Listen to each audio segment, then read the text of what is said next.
அனைவருக்கும் காலை வணக்கம். இந்த காணொளியில் எப்படி நமது இந்தியர்களின் வாழ்வியல் இந்த ஆங்கிலேயர் சொல்லிய இந்த கல்வி முறையாகிய ஆரிய திராவிட என்ற முறைக்கு எவ்வாறு பொருந்துகிறது, இந்த கட்டமைப்பு எப்படி உருவாகியிருக்கும், இது யார் உருவாக்கி இருப்பார்கள் என்று ஆராய்ந்த பொழுது இதற்கான விடை எனக்கு 3000 ஆண்டுகளுக்கு முற்பட்ட இந்தியா என்கிற புத்தகத்தை இந்த ஜான் வில்சன் உடைய உரையில் அப்படியே புத்தகம் ஒரு சில தெளிவுகளை எனக்கு கொடுத்தது. இதை தமிழில் காளிமுத்து என்பவர் வெளியிட்டுள்ளார். இந்த புத்தகத்தில் ஜான் வில்சன் என்பவர் 1858 பொம்பாய் நகரம் என்ற அரங்கில் நிகழ்த்திய 3000 ஆண்டுகளுக்கு முற்பட்ட இந்தியா என்ற தலைப்பில் பேசியது தான் குறிப்புகளை கீழே பார்க்க போகிறோம். இவர் யாருனாக்கா, இவர் ஸ்காட்லாந்தை சேர்ந்த தேவாலயத்தை, அது கிறிஸ்துவ தேவாலயத்தை சேர்ந்தவர் ஜான் வில்சன் என்பவர். இவருக்கு ஏன் இவ்வளோ அக்கறை இந்த நம்முடைய ஆரிய திராவிடர்கள் பற்றி குறிப்பிட எனக்கு விளங்கவில்லை. ஆனால் பார்ப்போம் ஏன் அவர் என்ன கூறான்னு பார்ப்போம். இவர் என்ன சொல்கிறாருனாக்கா, ஆரியர்கள் என்பவர் வெளிநாட்டிலேருந்து வந்தவங்க, இவங்க இந்த இண்டஸ் ஆற்றின் மற்றும் துணையாளர்கள் பகுதியில் குடியேறினார்கள் என்று கூறுகிறார். இவர்கள் மாட்டு இறைச்சியை விரும்பி உண்டார்கள். இந்த மாட்டு இறைச்சியை பற்றி வேதங்கள் குறிப்புள்ளது என்று கூறுறார். மேலும் கூறுகையில் இந்த வேதங்கள் பிரம்மா என்ற கடவுளை பற்றி கருத்து எதுவும் இல்லை. மேலும் பிரம்மாவின் அதாவது முகம், தோல், தொடை, கால் முதலான இடங்களிலிருந்து 4 முதன்மையான ஜாதிகள் தோன்றின என்ற கருத்து இல்லைன்னு சொல்கிறார். வேதத்தில் இதை மாதிரி கருத்தை இல்லைன்னு சொல்கிறார். இவர் மனுஷன் முகத்திலிருந்து தோன்றவன் தான் பிரம்மா, தோலிலிருந்து தோன்றவன் தான் சத்திரியன், தொடையிலிருந்து தோன்றவன் சூத்திரம் அம்மர் போது இல்லைங்களா. இதெல்லாம் வேதத்தில் சொல்லப்பலன்னு இவரே சொல்கிறார். மேலும் தீண்டாமை, சூத்திரர், ஜாதி முறை, மறுபிறப்பு, உடன்கட்டையறுதல் ஆகிய இந்த எந்த விஷயம் வேதங்களில் காண முடியல இவரே தெளிவு கொடுத்துட்டார்.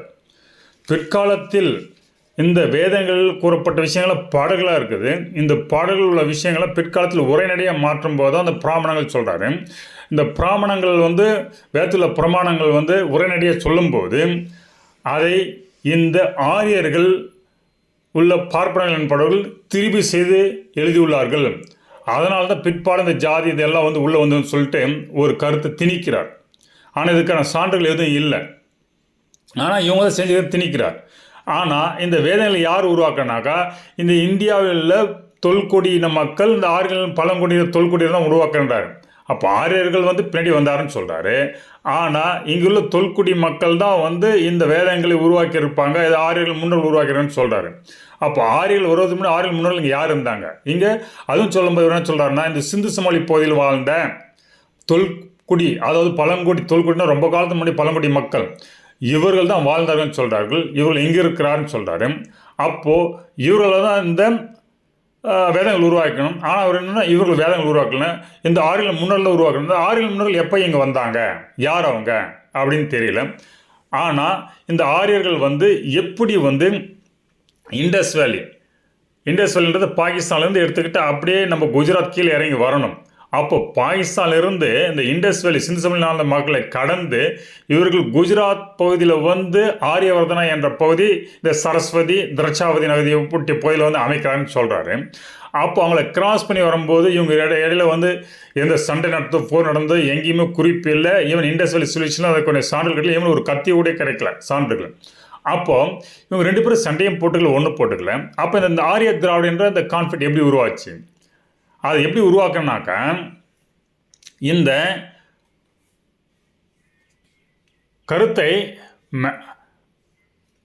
மேக்ஸ் முல்லர், அப்புறம் 1920 பார்த்தீங்கன்னா சர் ஜான் வில்சன் மற்றும் இராஸ் பாதிரியார் தான் இந்த சிந்து சமவெளி பகுதியில் வாழ்ந்த மக்கள் திராவிடர்கள் இருக்கக்கூடாதுன்னு சொல்கிறாரு. இதற்கு கால்வெல் 1850 திராவிடர்கள் இவர்கள் என்ற ஒரு கட்டமைப்பை உருவாக்கி வச்சுக்கிறாங்க. அதெல்லாம் இவங்களே ஒரு கட்டமைப்பை உருவாக்குறாங்க. அதாவது ஐரோப்பிலேருந்து இந்த கால்வெட்டில் தெற்கில் ஆராய்ச்சி பண்ணிவிட்டு அவர் இங்குள்ள மக்களும் திராவிடர்கள் ஒரு கட்டமைப்பு உருவாக்குறாரு. இந்த கட்டமைப்பு சர் ஜான் மார்சலும் இராஸ் பாதிரியார் சிந்து சமவெளி வாழ்ந்த மக்கள் திராவிடர்கள் என்று சொல்கிறாங்க. ஆனால் இந்த சிந்து சமவெளி வாழ்ந்த மக்கள் வெளியே இந்த ஆரிய மக்களால் மிரட்டப்படுறாங்க, இழிவு செய்யப்படுறாங்கன்னு சொல்கிறாங்க. இது எப்படி கொஞ்சம் கொஞ்சம் முரண்பாடாக இருக்குது. ஏன்னா திராவிடர்கள் என்பவர்கள் நல்லா ரிச்சாக இருக்கிறாங்க, சிஸ்டமில் வாழ்ந்தன்னு ஒரு சைடில் சொல்கிறாங்க.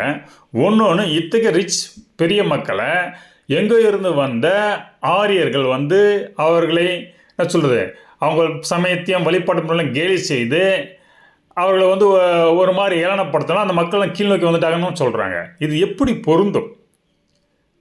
ஒன்று அவங்க சண்டை போட்டதுக்காக சான்றுகளும் இல்லை, சண்டையும் போட்டுக்கல. அப்போது இதுக்கான சண்டை போட்ட சான்றுகள் எங்கன்னு சொல்கிறான்னு பார்த்தீங்கன்னா, அதுக்கு இன்னொரு இடத்துக்கு போகிறாங்க, அதுக்கு கங்கை சமவெளி பகுதிக்கு போகிறாங்க. ஆரியர்கள் எங்கே இங்கே இருக்கிற இண்டஸ்ட்ரியல் போய் சரஸ்வதி கோயில் தான் இருக்கிறாங்க, மிஞ்சி போனால் குஜராத் பகுதியில் கீழ் நோக்கி வராங்க. அதுக்கு மேலே போகலன்னு சொல்லிட்டு இங்கே தான் ஆரியவர்தனம், இவங்க தான் ஆரியர்கள்னு சொல்லிட்டு இந்த ஆரியவர்தம் தோற்றுவித்தவர்கள் மனு வழியில் வந்த மனு தர்ம சாஸ்திரத்தை பின்பற்றவர்கள் பின்பாடி வந்தவர்கள் தான். அவர்கள் இந்த மனு தர்ம சாஸ்திரத்தில் வந்து ஆரியவர்தனம் சொல்லப்பட்டிருந்த இடத்த வந்து குஜராத் போய் சொல்கிறாரு. அப்போ அதுக்கான வாழ்வியல் சான்றுகள் எதுவும் வடக்கில் இல்லை. மனு தர்மத்தை ஃபாலோ பண்ணவங்க இந்த ஆரியர்கள் என்பதுக்கு. ஆனால் மனு தர்மத்தை ஃபாலோ மனுநீதி சோழன் வந்து தெற்கே இருக்கிறான், சோழன் இருக்கிறான். அதே மாதிரி இந்த வேதத்தில் சொல்லும்போது அதில் வந்து சிங்கங்களை பற்றி குறிப்பிட்டுள்ளதும் புலிகளை பற்றி குறிப்பிடலன்னு சொல்கிறாரு. இதன் மூலம் என்ன சொல்கிறேன்னா, புலிகள் தெற்கில் நிறைய வாழும், சிங்கம் வந்து இந்த குஜராத்தில் நிறைய வாழும், அதெல்லாம் அந்த பகுதியில் வாழ்ந்த ஆரியர்கள்னு சொல்கிறாரு.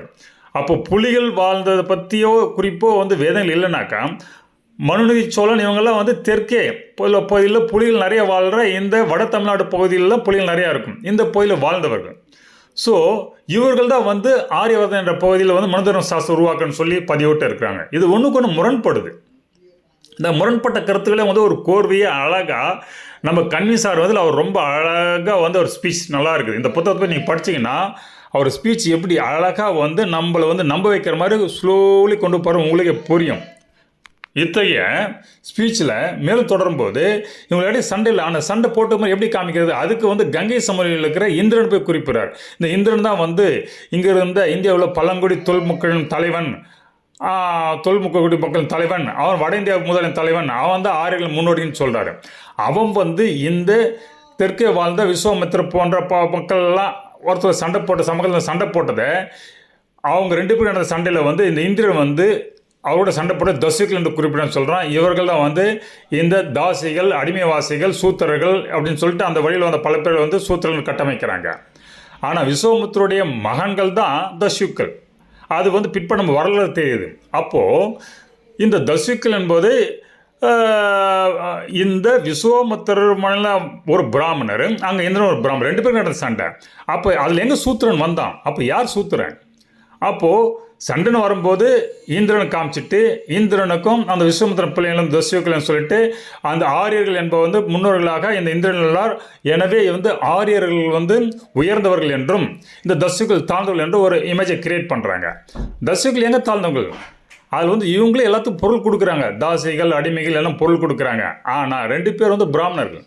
அப்போது இந்த தசுக்கள் பின்னாடி திராவிடர்கள் என்ற மாதிரி ஒரு கட்டமைச்சு கொண்டு போகிறாங்க.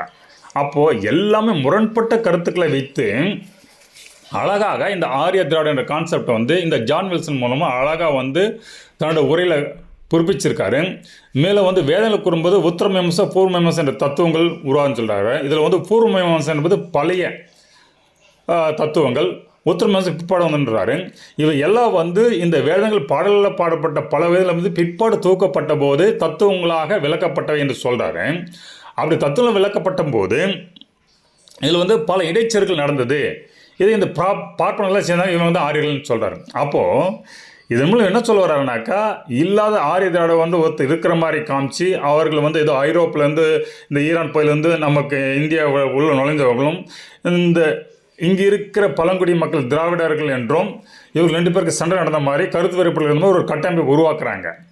ஆனால் அத்தை கட்டமைப்பு எங்கே வந்து நம்மளுடைய வேதங்களையோ இல்லை புராணங்கள் எங்கேயுமே சான்றுகள் இல்லை. இவங்களே இந்த ஆரிய என்ற பொருளுக்கு அவரே சொல்கிறாரு, ஆரிய என்பது வந்து உயர்ந்த மக்கள் அப்படின்னு. நம்ம கூட இப்போ மதிப்பீட்டுக்குரியன்ற பொருளை தான் சொல்கிறாரு அவரே. அப்போ மதிப்பீட்டுக்குரியன்ற வந்து நம்ம நார்மலாக யூஸ் பண்ணுற வார்த்தை ஒரு நல்ல மனிதர்களுக்கு, நல்ல மகான்களுக்கு. அப்போ அதில் எங்கே இனம் வருது? தசிக்கல்ன்றது வந்து இந்த விஸ்வாமித்திரருடைய கீழே அந்த பசங்கள் விந்தியமலை பகுதியில் வந்து இந்திரன் சண்டை போட்டல் குறிப்பிட்டது. அப்போ இங்கே இருக்கிற குஜராத்தில் மக்களை எடுத்து இங்கே விந்திய பிரதேசத்தில் மத்திய பிரதேசத்தில் கனெக்ட் பண்ணுறாரு. ஆரிய திராவிடன்றதுக்கு இது கொஞ்சம் ஒரு முரண்படல. ஆனால் அவங்க வாழ்ந்தெல்லாம் வந்து அந்த குஜராத்தில் வாழ்ந்த மக்கள் தான் ஆரியர்கள்னு சொல்கிறாரு.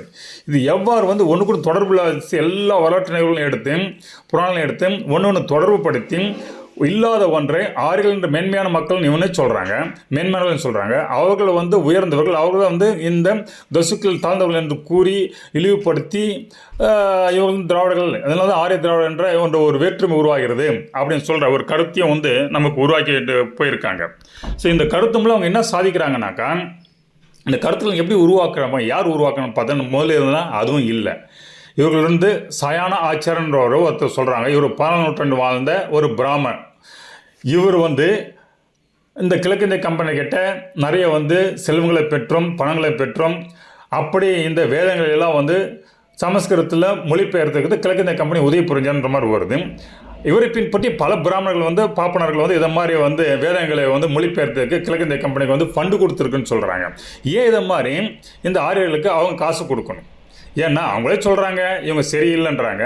ஆனால் இவங்க சரியில்லைன்ற போது இந்த வேத சொல்லப்பட்ட விஷயத்தில் காசு கொடுத்து இவங்களுக்கு ஏன் வந்து மொழிபெயர்க்கணும்? அந்த கட்டாயம் என்ன அப்படின்னு பார்க்கும்போது, இவங்க இந்தியாவுக்குள்ளே வந்துட்டாங்க.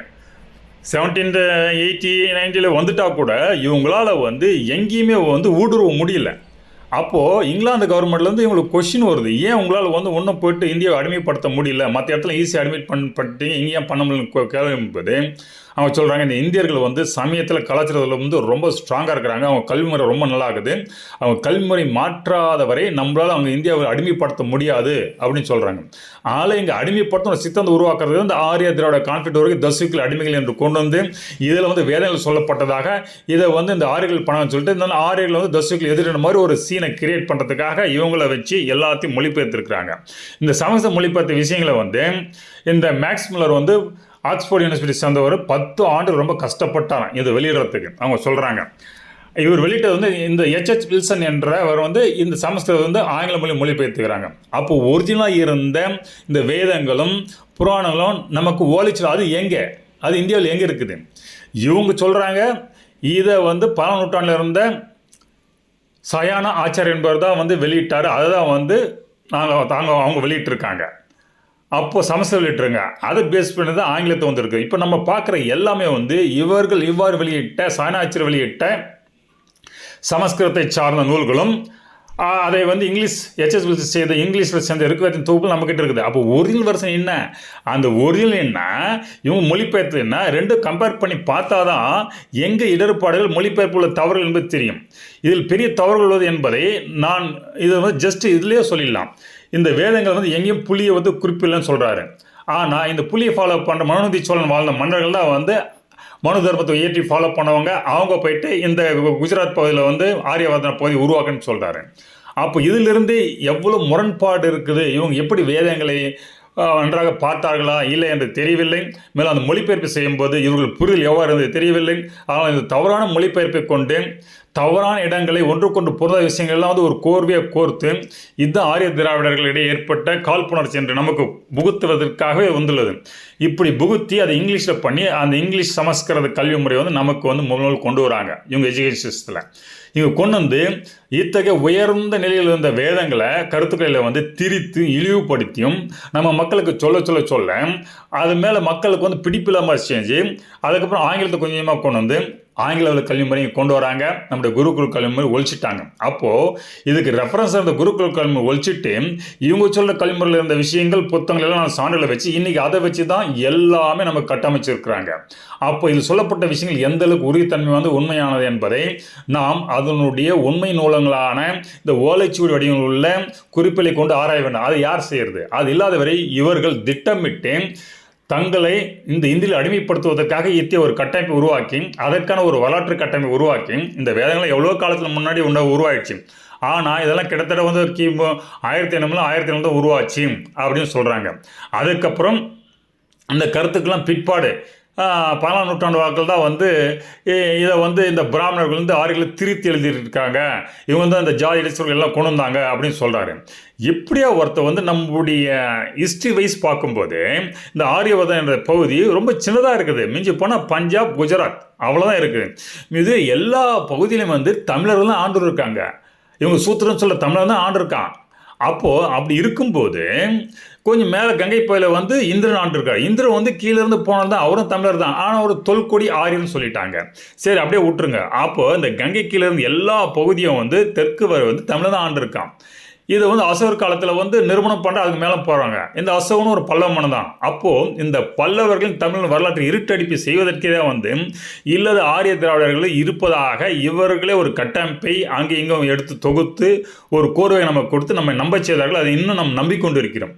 எனவே நமது வரலாற்றை நாம் உற்று நோக்கினால் இந்த ஆங்கில நமக்கு மேல் செய்துள்ள இந்த கலாச்சார தகவல் உங்களுக்கு புரியும். இந்த ஆரிய திராவிடர் ஒன்று இனமே இல்லை.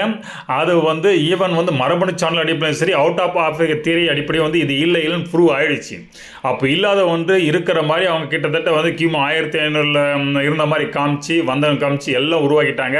இவன் தொழில் சான்றிதழ் கூட இந்த ஆரிய திராவிட சண்டை போட எந்த சான்றுகளும் இல்லை. அப்போ எல்லா மக்களும் இங்கே இணக்கமாக தான் வாழ்ந்தா இருக்காங்க. எங்கேருந்து வந்தவங்க கூட ஏதோ கொஞ்சம் பேர் இருந்திருக்காங்க. அந்த மக்களை இவங்க ஆரியர்கள் ப்ரொஜெக்ட் பண்ணி அவங்கள வச்சு ஒரு சில விஷயங்கள் வந்து இவங்களுக்கு ஏற்ற மாதிரி எழுதி அதை வந்து இந்த வேதங்களில் இருக்கிற விஷயங்களாக திருப்பி செய்து விட்டாங்க இந்த பார்ப்பன் என்று இங்கே இந்தியாவில் ஒரு பார்ப்பன் மேலே பழியை போட்டு நமக்கும் அவர்களுக்கும் வேற்றுமை உருவாக்கி விட்டார்கள். ஏன்னா இந்த பார்ப்பனில் தான் கல்வி சொல்லிக் கொடுக்க குருக்களாக இருந்தாங்க.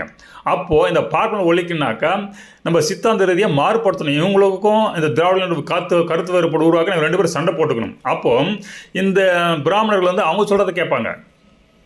இவங்க குருகுல கல்வி சொல்லிக் கொடுக்கறதுக்கு வரமாட்டாங்க. அப்போ குருகுல கல்வி முறையிலேருந்து பிராமணரை தூக்கினானா நமக்கு அவங்கள சண்டை போட வச்சானா அந்த பிராமணர்கள் நல்ல பதிவில் அவங்க கொடுத்தோம். அவங்க காலத்தில் கொடுத்து நம்ம கல்வி முறையில் வந்து கல்வி போய்த்து ஆசிரியர் இந்த பிராமணர்களை எடுத்துகிட்டு பாப்பனர்களை எடுத்துகிட்டு அவங்க தான் ஆரியல்னு சொல்லி அவங்க அந்த மாதிரி கட்டமைப்பு பண்ணாங்கன்னா அவங்க மேலே வந்து வெறுப்புணர்ச்சி உண்டாக்கி விட்டு இந்த ஆங்கிலேயர் சென்றுள்ளார்கள். இத்தகைய வரலாற்றை நம்ம கட்டமைத்துள்ளார். இதெல்லாம் வந்து மிகவும் தவறான வரலாற்று கட்டமைப்பு. இது வந்து நான் மேலும் வருங்காலத்தில் வந்து விரிவாக உங்களுக்கு விளக்குறேன். இதில் வந்து இவர்கள் இந்த மொழிபெயர்ப்பு தவறாக செய்துள்ளார்கள். இந்த ராமாயண இதிகாசம் மற்றும் மகாபாரதம் போன்றவர்களெல்லாம் சித்திர எழுத்துக்கள் கொண்ட காலத்தை கொண்டு வடிவமைக்கப்பட்டது.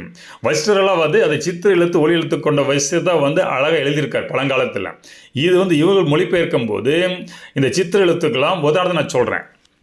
இந்த மகாவம்சத்திலே வந்து பல்லவ மன்னர்கள் வந்து சிங்கம் அவரோட குறியீடு ஃப்ளாகு.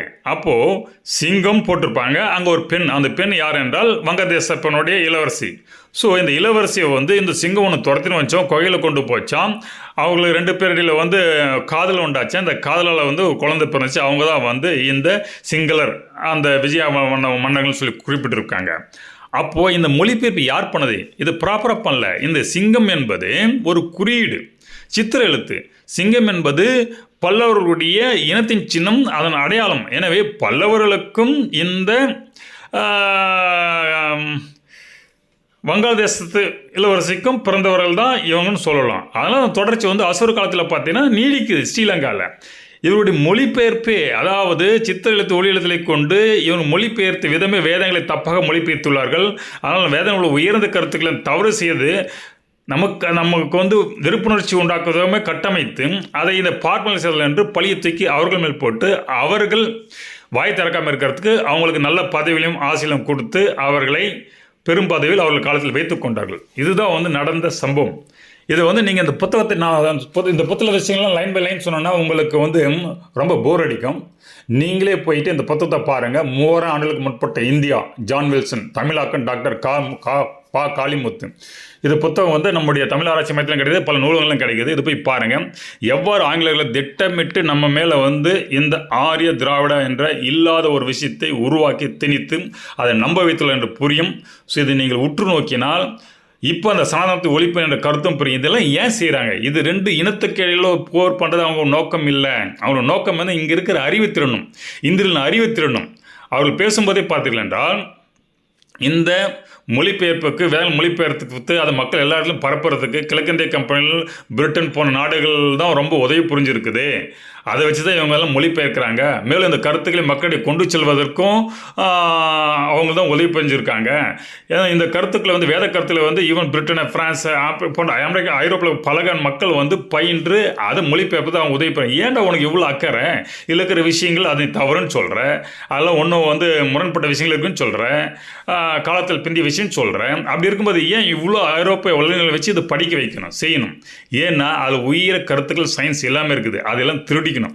திருடிட்டு அதில் மேலே என்ன சொல்கிறேன்னா இதெல்லாம் கொடுத்தனால இதில் தவறான விஷயங்கள் வந்து சரியாக சொல்கிறதுக்காக தான் நாங்கள் இவ்வளோ பெரிய ஆய்வுகள்லாம் பண்ணிகிட்டு இருக்கோம்.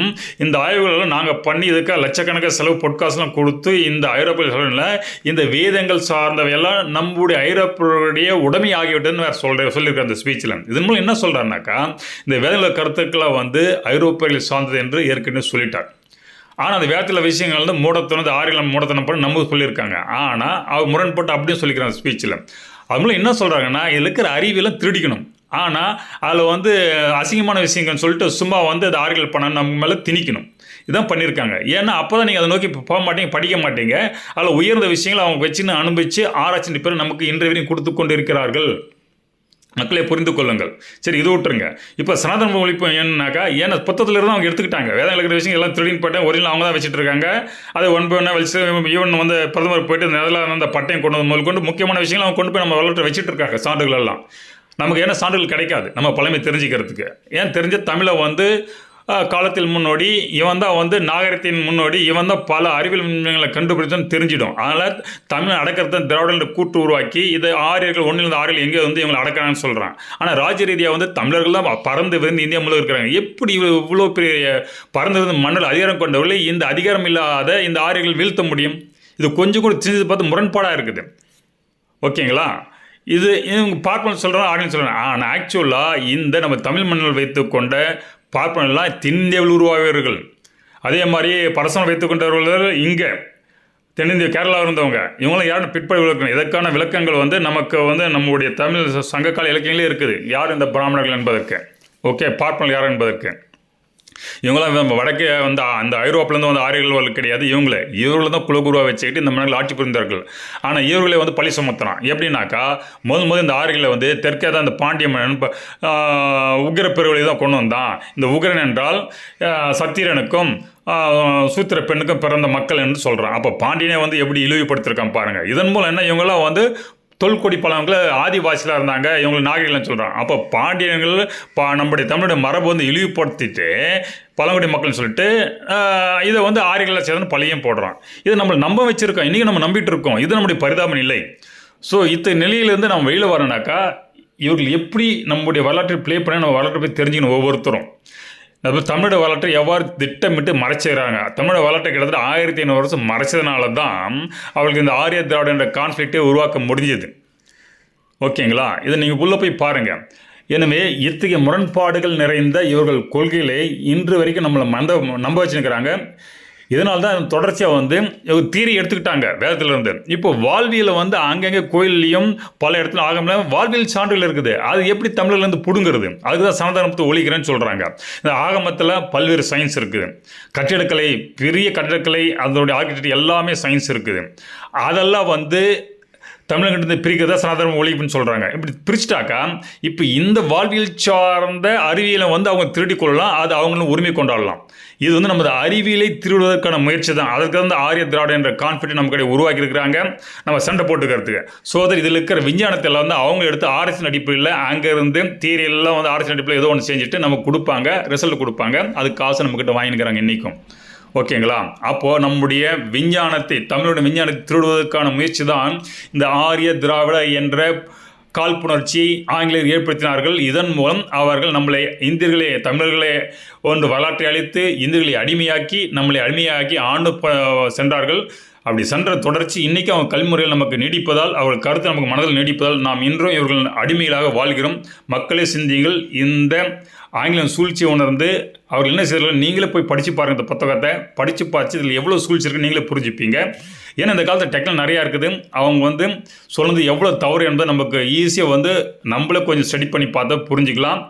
சார்ஜ் எப்படிலாம் இருக்குது நீங்கள் பாருங்கள், ஏஐ அனலைஸ் பண்ணி பாருங்கள். இந்த ஆங்கிலம் எவ்வளோ தவறாக வந்து ஒரு வரலாற்றை கட்டமைத்தும் வேதங்களை திரித்தும் அதை உருவாக்கல் ஆரியர்கள் என்று கூறி நமக்கும் அந்த அறிவார்ந்த நம்ம தமிழர்களை வந்து திராவிடர்கள் என்று, பழங்குடியின மக்கள், ஆதிவாசிகள் என்று கூறியும் அந்த ஆரியர்கள் நமக்கு எல்லாம் நாகரிகத்தை கற்றுக் கொடுத்த போதித்திருப்பது எவ்வளோ பெரிய முட்டாள்தனம் என்பது உங்களுக்கு விளங்கும்.